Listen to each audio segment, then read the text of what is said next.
তো বন্ধুরা চলে এসেছি রান্না বান্না করার জন্য। আজকে রান্না করব আলু আর বেগুন দিয়ে ইলিশ মাছের পাতলা ঝোল, সাথে করব ইলিশ মাছের মাথাটা দিয়ে গাঁঠি কচুর ডালনা, তার সাথে করব ইলিশের লেজ ভর্তা। যদি সময় পাই তাহলে ইলিশ মাছের লেজটা ভর্তা করব, না হলে ওই ইলিশ মাছের মাথা দিয়ে গাঁঠি কচুর ডালনাটা রান্না করব, সাথে করব আলু বেগুন দিয়ে ওই পাতলা করে একটুখানি ইলিশ মাছের ঝোল। তাই দিয়ে আজকে খাওয়া দাওয়া করবো, দুপুরবেলা গরম গরম ভাত। চলুন, তার জন্য এখানে নিয়ে নিয়েছি ইলিশ মাছ, এই যে থালার মধ্যে একটুখানি সাজিয়ে নিয়েছি। লেজটা আছে, লেজটা ভাবছিলাম একটুখানি ভর্তা করবো, দেখি কি করি, জিজ্ঞাসা করব। যদি সবাই খায় তাহলে ইলিশ মাছের লেজের ভর্তা করবো, না হলে স্কিপ করে দেবো। এই যে মাথাটা আছে, মাথাটা দিয়ে গাঁঠি কচু রান্না করবো। ব্যাস চলুন। ইলিশ মাছ তো এখানে রেখে দিয়েছি ধোয়াধুয়ি করে, আর মাছের ঝোলের জন্য বেগুন আর আলু এখানে নিয়েছি ঝুড়িতে, আর এখানে আছে অনেকগুলো গাঁঠি কচু। এই যে এখনও ধুইনি, ওইরকমই রেখেছি।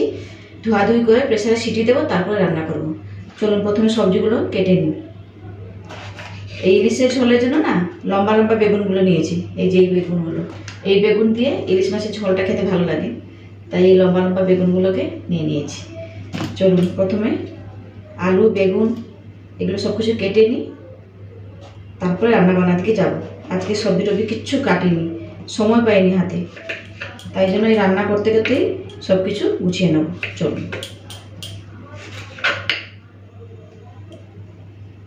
আচ্ছা, সবজিগুলো কাটবো তার আগে না এই গাঁঠি কচুটাকে সেদ্ধ করার জন্য বসিয়ে দিই। কচুগুলোকে ভালো করে ধুয়ে নিয়েছি আর প্রেসার কুকারে জল দিয়ে দিয়েছি। চলুন কচুগুলোকে দিয়ে দিই, নুন ছাড়া সেদ্ধ করে নেব।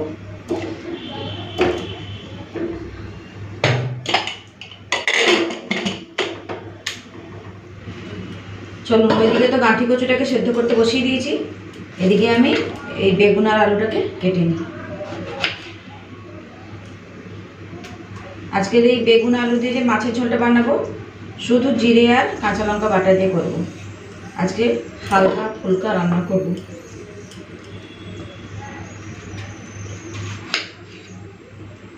বেগুনগুলো না পোকা আছে, একটু দেখে নিচ্ছি, যেগুলো ভালো আছে সেগুলো দিচ্ছি। এই সাইডটা পুরো পোকা বেরিয়েছে, এটা তো ঝোলে দেওয়া যাবে না।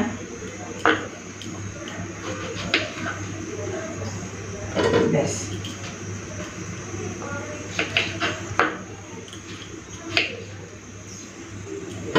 এই বেগুনটা হয়ে যাবে, আর এইটা পোকা। চলুন আলুর খোসাগুলোকে ছাড়িয়ে নিই।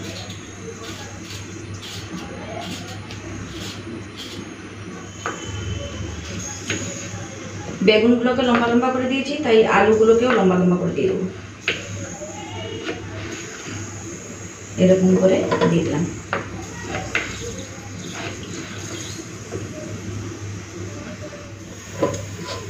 তো এই যে আলু আর বেগুনগুলোকে কেটে নিয়েছি লম্বা লম্বা করে। চলুন ধুয়ে নিই, না হলে কালো পড়ে যাবে। তো বেগুন আর আলুটাকে ভালো করে ধুয়ে নিয়েছি, বাটিতে রেখে দিলাম। এখানে কাঁচা লঙ্কা রেখেছি ধুয়ে, চিড়েও নিয়েছি মাছের ঝোলে দেওয়ার জন্য। চলুন মাছের মধ্যে নুন হলুদটা দিয়ে মেখে নিই। তো পরিমাণ মতো নুন দিয়ে দিলাম,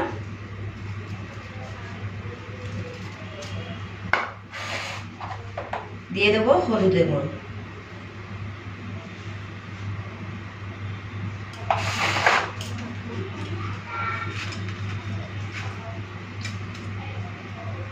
ইলিশ মাছে কিন্তু এই দেখুন তেলটাও আছে, তেলটা বের করে নিই। ওই রকমই আজকে রান্না করব, খেতে ভালো লাগে।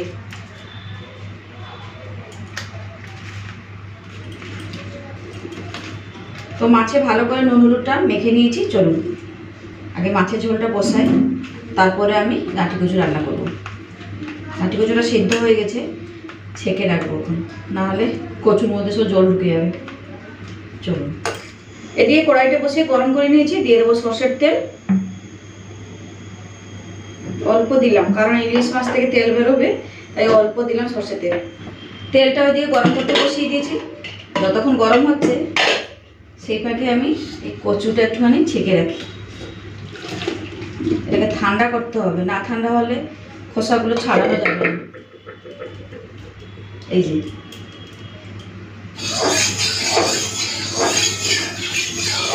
সর্ষের তেলটা খুব ভালো মতো গরম করে নিয়েছি।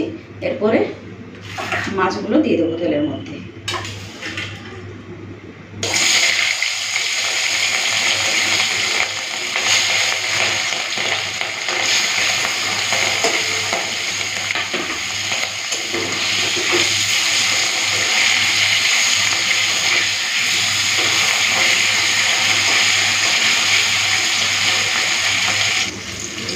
মাছটাকে উল্টে পাল্টে লাল করে ভেজে নিয়েছি, তুলে নেব।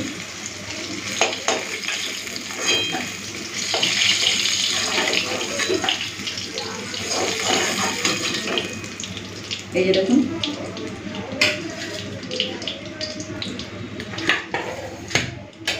এই মাছগুলো ভেজে নিই।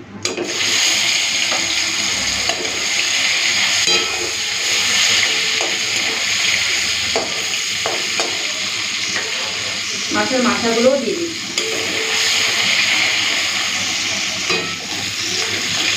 এদিকে আমি শিল পাঠিয়ে নিয়েছি, শিলের মধ্যে গোটা জিরে আর কাঁচা লঙ্কা বেটে নেবো মাছের ঝোলের জন্য।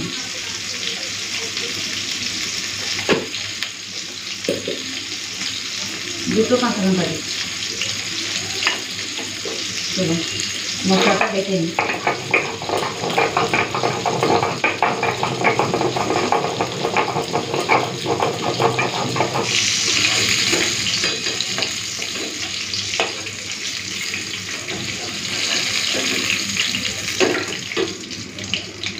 এই যে সব কটা ইলিশ মাছ ভেজে নিলাম। এই তেলে প্রথমে বেগুনগুলো ভেজে তুলে নিই।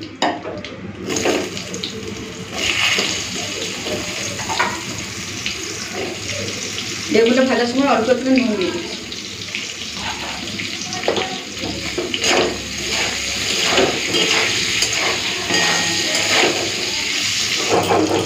চলুন জিরে আর কাঁচা লঙ্কাটাকে ভালো করে বেটে নিয়েছি। শিলটা এইভাবে থাক, কারণ আমি গাঁঠি কচু ডালনার জন্য মশলা বাটবো, শিলেই বেটে নেব। শিলে বাটার মশলার টেস্ট আলাদা হয়, তাই শিলেই বাটবো। চলুন চলুন বেগুনগুলো তো লাল লাল করে ভাজা হয়ে গেছে, তুলে নেব। এই খুব সুন্দর ভাজা হয়েছে। এই বেগুন দিয়েই, মানে এই লম্বা বেগুনগুলো দিয়েই না ইলিশ মাছের ঝোলটা খেতে ভালো লাগে।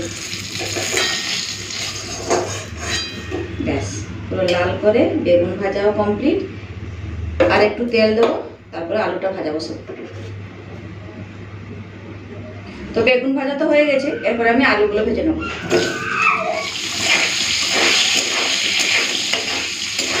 চলুন গাঁঠি কচুর জন্য মশলা বেটে নেবো। তার জন্য জিরে নিয়ে নিয়েছি, শুকনো লঙ্কা, রসুন। প্রথমে এইগুলোকে আগে বেটে নিই, তারপরে আমি পেঁয়াজটা দিয়ে বাটবো। এই যে পেঁয়াজটা পুরো প্লেন করে বাটবো না, তাই জন্য একটু শেষে দিয়ে বাটবো।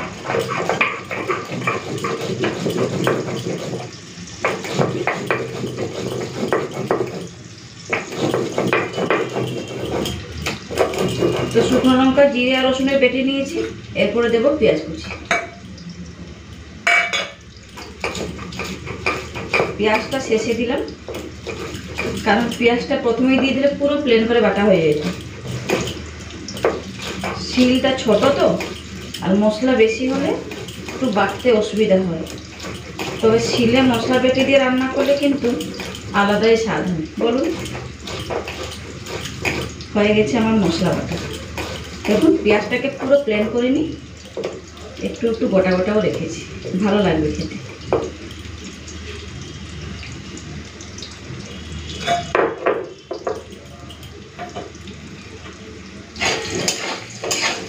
আলুটাকেও লাল করে ভেজে নিয়েছি, তুলে নেবো। এই দেখুন পুরো লাল লাল করে ভেজেছি, বেগুনের মতো। একটু ঢাকা দিয়ে দিয়েছিলাম, আলুগুলো সব সেদ্ধ হয়ে গেছে।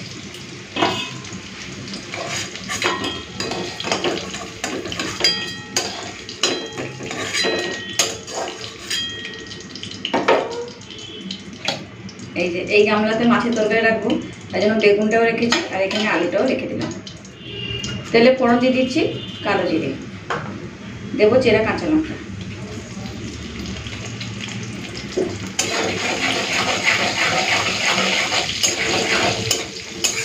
কালো জিরে কাঁচা লঙ্কাটাকে ভেজে নিয়েছি। এরপরে জিরে আর কাঁচা লঙ্কা বাটাটা দিয়ে দেবো, একটুখানি জল দিয়ে দিয়েছি, দিয়ে দেবো পরিমাণ মতো হলুদের গুঁড়ো,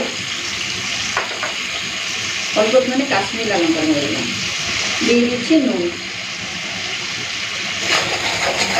মশলাটাকে একটুখানি কষে নিই। মশলাটা কষে নিয়েছি, তেলটাও ছেড়ে দিয়েছে। প্রথমে ভেজে রাখা আলুগুলো দিচ্ছি।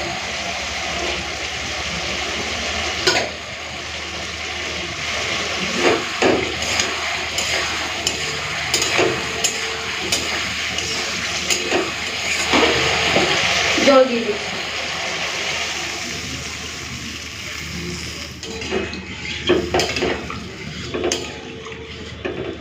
ঝোলটা ফুটে উঠুক, তারপরে বেগুন আর ভেজে রাখা মাছগুলো দেবো। চলুন, গাঁঠি কচুগুলো ঠান্ডা হয়ে গেছে, খোসাগুলো ছাড়িয়ে নিই। এই দেখুন খুব ভালো মতো সিদ্ধ হয়েছে আর খোসাগুলো খুব ভালো মতো উঠেও যাচ্ছে। চলুন, একটু সময় লাগবে এটা ছাড়াতে। গোটা গোটা রাখবো না, মাঝখান থেকে কেটে দেবো।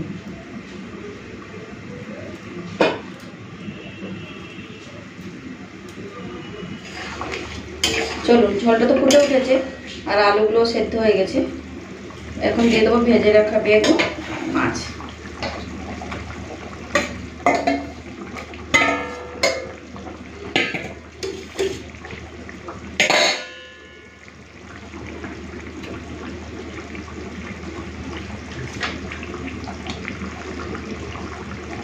বেশ, এগুলো রেখে দিলাম।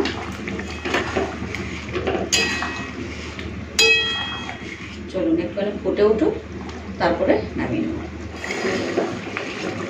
তো আলু বেগুন দিয়ে ইলিশ মাছের ঝোল হয়ে গেছে, ঢেলে নেব। আর এদিকে ভাতটাও বসিয়ে দিই, গরম গরম ভাত নামাবো আর মাছের ঝোল দিয়ে খাওয়া হবে। এই যে দারুণ একটা গন্ধ বেরিয়েছে ইলিশ মাছের।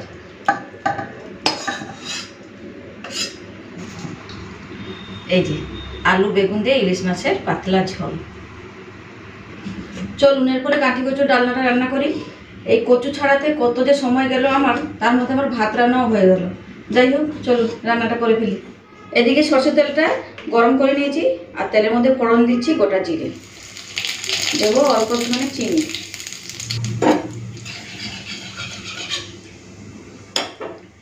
দিয়ে দেবো ছাড়ানো গাঁঠি কচু। তো লালা লালা না, ছাড়াতে আমার হালত খারাপ হয়ে গেছে।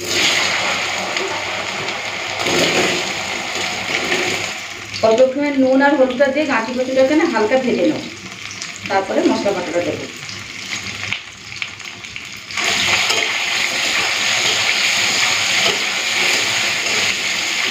তো এই যে গাঁঠি কচুটাকে হালকা ভেজে নিয়েছি, দেখুন ডালা ভাতটা কেটে গেছে। এরপর আমি বেটে রাখা মশলাটা দিয়ে দেবো।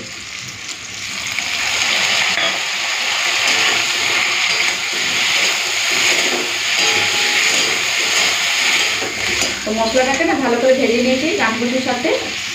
আর একটু হলুদ লাগবে, হলুদ গুঁড়োটা দিয়ে দিই। লঙ্কাটা বেটে দিয়েছি, আর দেবো না লঙ্কার গুঁড়ো। জল দিয়ে দিচ্ছি।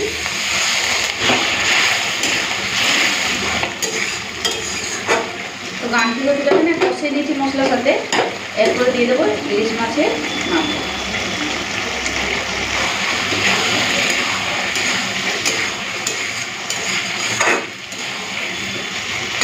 মাথাগুলোকে একটুখানি ভেঙে দিচ্ছি।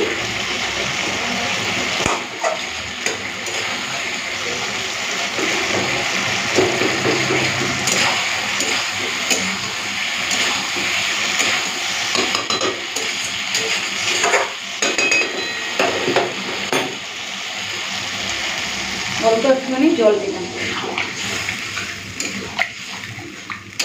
চলুন 5 মিনিটের জন্য একটু ঢাকা দিয়ে দিই, দারুণ গন্ধ বেরিয়েছে।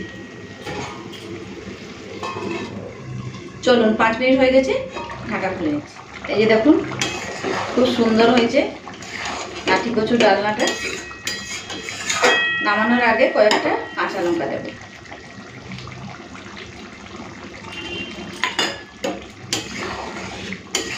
চলুন এইরকমই রাখি, খেতে ভালো লাগবে, ঢেলে নেব।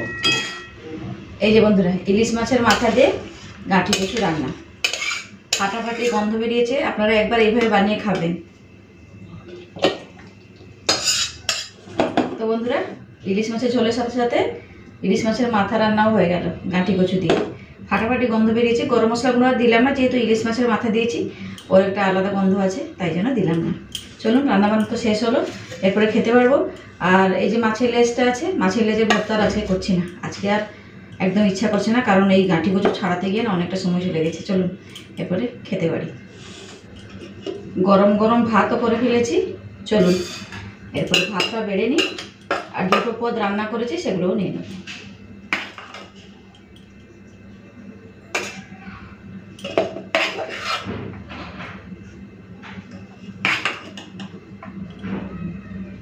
পুরো গরম ভাত, ধোঁয়া উঠছে।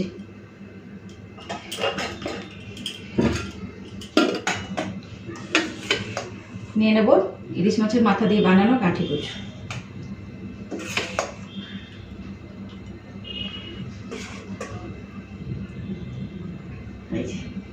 চলুন এখন নিয়ে নিই আলু বেগুন দিয়ে বানানো ইলিশ মাছের পাতলা ঝোল।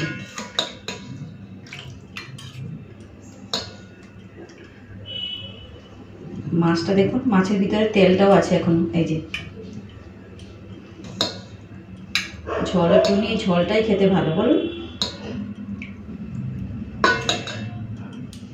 এই যে বন্ধুরা, ভাতের থালা নিয়ে নিয়েছি, গরম গরম ধোয়া ওঠা ভাত, সাথে আলু বেগুন দিয়ে ইলিশ মাছের পাতলা ঝোল, তার সাথে আছে ইলিশের মাথা দিয়ে গাঁঠি কচুর ডালনা। এই দুটো রান্নাই করলাম ভাতের সাথে খাওয়ার জন্য। আজকের ভিডিওটা কেমন লাগলো অবশ্যই কিন্তু কমেন্টস করে জানাবেন। তাহলে আজকের মতো এখানে থাকলাম, আবার ফিরে আসবো একটা নতুন ভিডিও নিয়ে। ততক্ষণ সবাই ভালো থাকবেন, সুস্থ থাকবেন। টাটা টাটা বলো। এদিকে ডান হাতে।